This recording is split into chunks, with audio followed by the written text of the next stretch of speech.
ఇల్లు అమ్మిన డబ్బు ఎవరి వాటాలు వారు తీసుకుని వెళ్తూ రమణారెడ్డి ఉంచుకోవాలనుకున్న 10 లక్షలు కూడా అడ్వాన్స్ కట్టడానికి చాలవని మల్లేశం అడిగి తీసుకుని బుజ్జమ్మతో ఇలా అన్నాడు. బుజ్జమ్మ, నువ్వొక 15 లక్షలు ఇవ్వవే. విల్లాకు అడ్వాన్సు మినిమం 50 లక్షలు కడితే మిగతా 50 లక్షలకు లోన్ పెట్టుకుంటాను. నేను ఇందాకే చెప్పాను కదరా, నేను ఊర్లో పొలం కొంటున్నాను అని. రిజిస్ట్రేషన్ ఖర్చులకు నేను ఎవరినైనా అడగాలి అని కుండ బద్దలు కొట్టినట్టు చెప్పి బుజ్జమ్మ మొగుడు బిడ్డతో సహా ఆ క్షణమే తన ఊరికి వెళ్ళిపోయింది. మల్లేశం కూడా బయలుదేరుతూ రమణారెడ్డితో ఇలా అన్నాడు. నాన్న, నేను వెళ్ళిన వెంటనే విల్లా బుక్ చేసి వాళ్ళు ఎంత త్వరగా హ్యాండ్ ఓవర్ చేస్తే అంత త్వరగా వచ్చి మిమ్మల్ని తీసుకెళ్తాను. నీ ఫోన్ కోసం అమ్మా నేను ఎదురు చూస్తుంటావురా. అలాగే అని పట్నానికి వెళ్ళిపోయాడు. వెళ్లిన మరుసటి రోజే విల్లా బిల్డర్కి అడ్వాన్స్ 35 లక్షలు పేమెంట్ చేసి మిగతా సొమ్ముకి బ్యాంక్ లోన్ ఫార్మాలిటీస్ పూర్తి చేశాడు. విల్లా హ్యాండ్ ఓవర్ చేసే పొజిషన్కి రావడానికి కనీసం 1 సంవత్సరం పడుతుందని చెప్పాడు. ఇంటికి వచ్చాక మల్లేశం భార్య చంద్రకాంతంతో ఇలా అన్నాడు. చంద్రకాంతం, విల్లా మనకు సంవత్సరం వరకు వచ్చేలాగా కనపడడం లేదు. ఊర్లో ఇల్లు కొనుక్కున్న జమీందారు అమ్మానాల్ని ఇల్లు ఖాళీ చేయమంటే పరిస్థితి ఏంటి? వాళ్ళని తీసుకొచ్చి ఎక్కడుంచుతాం? ఏంటి తీసుకొచ్చేది? అంతగా ఇల్లు ఖాళీ చేయాల్సిన పరిస్థితి వస్తే మీ చెల్లి బుజ్జమ్మ వాళ్ళింటికి వెళ్ళి ఒక 6 నెలలు ఉండమనండి. లేదా ఊర్లోనే ఏదో ఒక ఇల్లు అద్దెకి తీసుకుని ఉండమనండి. అంతేగాని ఇక్కడికి తీసుకువచ్చి ఎక్కడెక్కించుకుంటాము? అదేంటి అలా అంటావు? ఆడపిల్ల ఇంటికెళ్ళి ఎన్నాళ్ళు ఎలా ఉంటారు? ఉండలేకపోతే ఊర్లోనే ఏదో ఒక అద్దె కొంపలో ఉండమనండి. మనం విల్లాకి మారినప్పుడు సంగతి చూద్దాం. మల్లేశం చంద్రకాంతంతో ఏమీ వాదించకుండా అక్కడి నుండి వెళ్ళిపోయాడు. చంద్రకాంతం కుక్కపిల్లల్ని తీసుకుని తిప్పడానికి వీధిలోనికి బయలుదేరింది. ఒక 2 రోజుల తరువాత రమణారెడ్డి ఇంటిని కొన్న పక్క ఊరి జమీందారు రమణారెడ్డి ఇంటికి వచ్చి ఇలా అన్నాడు. అయ్యా రమణారెడ్డి గారు, నేను ఇలా అనడం నాకు బాధంగా లేదు. కానీ మీకు ఒక అవకాశం ఉంటే ఒక 1 నెల రోజుల్లో మీరు ఇంటిని ఖాళీ చేస్తే మా అమ్మాయి అల్లుడు వచ్చి ఉంటారు ఇక్కడ. నేను మా అమ్మాయి కోసమే ఇల్లు కొన్నాను. దయచేసి వేరేగా భావించకండి. అయ్యో భలేవారే, ఇందులో అనుకోవడానికి ఏముందండి? ఇల్లు మీరు కొనుక్కున్నారు కాబట్టి ఖాళీ చేయడం మా బాధ్యత. తప్పకుండా ఒక వారం రోజుల్లో ఖాళీ చేస్తాం. మా అబ్బాయి పట్టణంలో విల్లా తీసుకుంటున్నాడు. అందుకోసమే నేను ఇంటిని నమ్మింది. వాడి దగ్గర నుండి కబురు రాగానే వెళ్ళిపోతాం అని ఆయన్ని పంపించేసి మరుసటి రోజు ఉదయాన్నే కొడుకు మల్లేశానికి ఫోన్ చేసి ఇలా అన్నాడు రమణారెడ్డి. నాయనా మల్లేశం, నిన్న మన ఇల్లు కొన్న జమీందారు వచ్చాడురా. ఒక 1 నెల రోజులు ఇల్లు ఖాళీ చేయమంటున్నాడు. నీ విల్లా పరిస్థితి ఎంతవరకు వచ్చింది? నాన్న, విల్లాకు అడ్వాన్స్ కట్టి బ్యాంక్ లోన్ కూడా ప్రాసెస్ చేశాను. అయితే విల్లా మన చేతికి రావడానికి 1 సంవత్సరం పడుతుందంటున్నారు బిల్డర్. మరి మా పరిస్థితి ఏంట్రా? కొనుక్కున్న ఆయన వాళ్ళ అమ్మాయి అల్లుడు వస్తారని 4 రోజుల్లో ఖాళీ చేయమంటున్నాడు. పోనీ విల్లా వచ్చే వరకు అక్కడే ఊర్లో ఏదైనా మీ ఇద్దరికి సరిపడే చిన్న ఇల్లు అద్దెకి తీసుకుని ఉండరాదు? ఏంట్రా, ఇదే ఊర్లో అద్దెకుండాలా?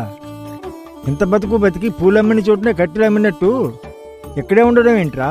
అప్పుడు సంభాషణ అంతా విన్న సూర్యకాంతం ఇలా అంది. నువ్వేదో అందరూ ఉండడానికి విల్లానో బొల్లానో కొంటానంటే ఇల్లు అమ్మము గాని మేమిక్కడ అద్దెకు ఉండడానికి కాదు.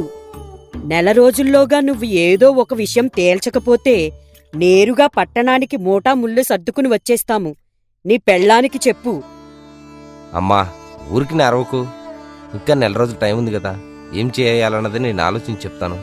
చించు త్వరగా ఆలోచించి ఫోన్ చెయ్యి. అయితే ఇల్లు కొనుక్కున్న జమీందారు ఇచ్చిన గడువు 1 నెల రోజులకు ఇంకా 1 వారం రోజులే ఉంది. పెళ్ళాం చంద్రకాంతం దగ్గర ప్రస్తావిస్తూ మల్లేశం ఇలా అన్నాడు. చంద్రకాంతం, అమ్మా నాన్నలను ఊర్లో ఇల్లు ఖాళీ చేయవలసిన టైం దగ్గర పడింది. వాళ్ళు అద్దెకు ఉండనంటున్నారు, చెల్లి దగ్గరికి వెళ్ళనంటున్నారు, మన దగ్గరికే వస్తారంట. ఇక్కడికి వచ్చి ఎవరి నెత్తి మీద కూర్చుంటారట? అసలే చాలని ఇంట్లో మనం ఉంటున్నాం. మధ్యలో వాళ్ళెక్కడ దూరుతారట? ఆ సంగతి నాకు తెలీదు గాని కొడుగ్గా నా ఇంటికి వచ్చే హక్కు వాళ్లకుంది. ఓ యబ్బో, హక్కులు! మీ చెల్లెలికి కూడా హక్కుందని సగం వాటా ఇచ్చారు కదా. విల్లా తయారయ్యే వరకు బుజ్జమ్మ దగ్గర ఉండమనండి, తర్వాత చూద్దాం. వాళ్ళు అలా ఉండరు. కూతురు మనదైనా అల్లుడు మనవాడు కాదు కదా అనే రకం. పొరపాటున యాదగిరి ఏదైనా ఒక మాట అంటే చాలు, తట్టుకోలేరు. అయితే ఏ వృద్ధాశ్రమంలోనో పడేయండి, అక్కడే ప్రశాంతంగా ఉంటారు. నువ్వు అన్నంత తేలిగ్గా కొడుగ్గా నేను ఆ మాట అనలేను. ఆస్తి అమ్మించుకుని తీసుకున్నాక వదిలించుకున్నారని అంటారు. వాళ్ళిక్కడికి రావడానికైతే నేను ఒప్పుకోను. అబ్బా, నేను చెప్పేది ప్రశాంతంగా వినవే. ముందు వాళ్ళని ఇక్కడికి రానిచ్చి ఇక్కడ మన పరిస్థితి తెలిసాక అప్పుడు నెమ్మదిగా చెప్పి 4 ఊర్ల అవతల నల్లజర్లలో ఉన్న వృద్ధాశ్రమంలో చేరుద్దాం. ఆ తర్వాత సంగతి చూద్దాం. సరే, వాళ్ళొచ్చిన వారం 10 రోజుల్లో ఖచ్చితంగా వృద్ధాశ్రమంలో పడేయాలి. అలాగైతేనే ఒప్పుకుంటాను సరే, అలాగే చేద్దాం అన్నాడు. తరువాత ఆ రాత్రి ఫోన్ చేసి మరుసటి రోజు బయలుదేరి ఆఫీస్ దగ్గరికి రమ్మన్నాడు. మల్లేశం రమ్మనగానే మహదానందంతో ఆ మరుసటి రోజు పొద్దున్నే బయలుదేరి వెళ్లిపోయారు పట్నానికి రమణారెడ్డి సూర్యకాంతం దంపతులు. మల్లేశం ఆఫీస్ దగ్గరికి వెళ్లగానే అక్కడ అప్పటికే ఎదురుచూస్తున్న మల్లేశం వాళ్లను తీసుకుని అక్కడికి దగ్గరలోనే ఉన్న ఫ్లాట్కి నడక సాగించాడు. ఏరా అబ్బాయి, ఆఫీస్ దగ్గరే ఏంట్రా నువ్వు ఉంటున్న ఇల్లు? నడిచి వెళ్ళిపోవచ్చు. విల్లా పని ఎంతవరకు వచ్చింది అబ్బాయి? ఇంకో వారం 10 రోజుల్లో హ్యాండ్ ఓవర్ చేస్తారా? వారం 10 రోజులు కాదు నాన్న, బిల్డరు 1 సంవత్సరం టైం అడిగాడు. అదేంట్రా, అంత సొమ్ము వాడి చేతిలో పోసి ఇన్నాళ్ళాగడమేంటి? సిద్ధంగా ఉన్నదేదో కొనలేకపోయావా? అమ్మా, పట్నంలో ఏదైనా మనం బుక్ చేసుకున్నాక కట్టడం ప్రారంభిస్తారు. ఇక్కడ డిమాండ్ అంతే. ఇలా మాట్లాడుతూ ఉండగానే ఇల్లు వచ్చింది. వీధిలో ఆడుకుంటున్న మనవడు మనవరాలు ఇద్దరూ వీళ్ళని చూసి తాతయ్య నాన్నమ్మ అని పరుగును వచ్చి వాటేసుకున్నారు. ఇంట్లోకి వచ్చి ఇల్లంతా చూసిన సూర్యకాంతం ఇలా అంది. ఇల్లు బాగానే ఉంది కదరా, 2 గదులు హాల్ సరిపోతుందిగా? ఎలా సరిపోతుంది అత్తమ్మా? ఒక గది మా బెడ్రూమ్, ఇంకొకటి పిల్లల బెడ్రూమ్. మేము హాల్లో ఉంటాంలే కోడలా. హాల్లో ఈ కుక్కపిల్లలు 2 ఉంటాయి. వీటిని వీధిలో పెట్టడానికి వీధి కుక్కలు కావు. ఒక్కో దాన్ని 25,000 పోసుకొన్నాము. వాటి ఆలనా పాలనాకే నాకు టైం సరిపోవడం లేదు. ఇక మీకు సేవలు చేస్తానని అనుకోకండి. అప్పుడు మల్లేశం కూతురు రితిక ఇలా అంది. అవును నానమ్మ, మాకైనా తిండి పెట్టడం ఆలస్యం చేస్తుందేమో కానీ కుక్కలకి మాత్రం అన్నీ టైం టు టైం చేస్తుంది మమ్మీ. అది విషయం అని అక్కడి నుంచి వెళ్ళిపోయింది. అర్థమైందా? మనం కుక్కల కన్నా హీనమని చెప్పకుండా చెప్తోంది కోడలు. అది విషయం. అలా ఆమూల ఈమూల 1 వారం రోజులు గునిపుడి జంగాలలా గడిపారు రమణారెడ్డి సూర్యకాంతంలు. చంద్రకాంతం వాళ్ళని ఏమాత్రం పట్టించుకోకుండా దృష్టంతా కుక్కలపైనే చూపించసాగింది. ఒకరోజు రమణారెడ్డి కొడుకు మల్లేశంతో ఇలా అన్నాడు. రే మల్లేశం, నువ్వన్నది కరెక్టే. ఇక్కడ మాకు ఇబ్బందిగానే ఉంది. ఏ కాశీకో రామేశ్వరానికి పోయి నీకు విల్లా వచ్చినట్టు బ్రతుకుంటే వస్తాం, లేకపోతే లేదు. రేపే బయలుదేరదాం అనుకుంటున్నాం. అయ్యో, అలా ఎందుకు నాన్నా? కొద్ది రోజులు ఓపిక పడితే విల్లా మన చేతికొస్తుంది. అప్పుడు అందరం కలిసి ఉండొచ్చు.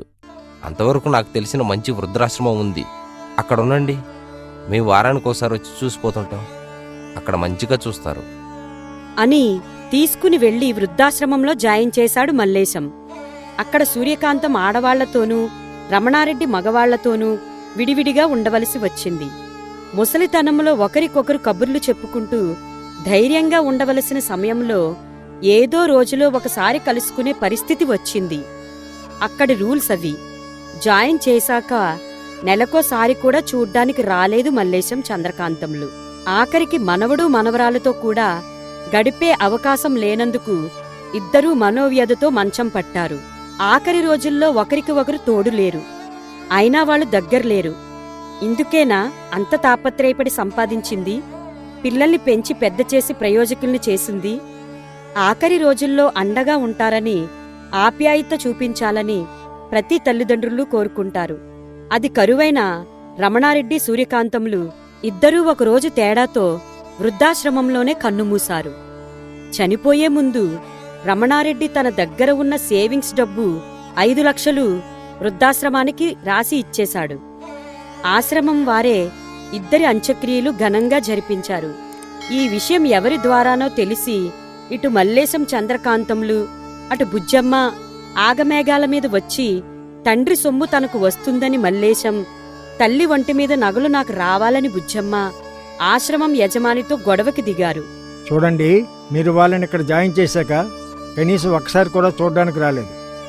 ఇప్పుడు వచ్చి అడిగే హక్కు లేదు. అయినా మీ నాన్న స్వయంగా చనిపోయే ముందు ఆయన డబ్బు ఆశ్రమానికి రాసిచ్చాడు. మీకింత బూడిద కూడా ఇవ్వద్దన్నాడు. వెళ్ళండి.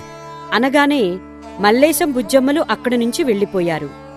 మిత్రులారా, ఈరోజు వయసు మళ్లిన తల్లిదండ్రులను ఎంతమంది ఆదరంగా చూస్తున్నారు? ఎంతమంది తమ ప్రేమను పంచుతున్నారు? కొని తెచ్చిపెట్టుకున్న కుక్కకు ఇచ్చే విలువ కూడా ముసలి తల్లిదండ్రులకు ఇవ్వడం లేదు. వాళ్లు బరువని వృద్ధాశ్రమాలలోనూ అనాథాశ్రమాలలోనూ పడేస్తున్నారు. అక్కడ వాళ్లు ప్రేమకు ఆప్యాయతకు కరువై మగ్గి మగ్గి చనిపోతున్నారు.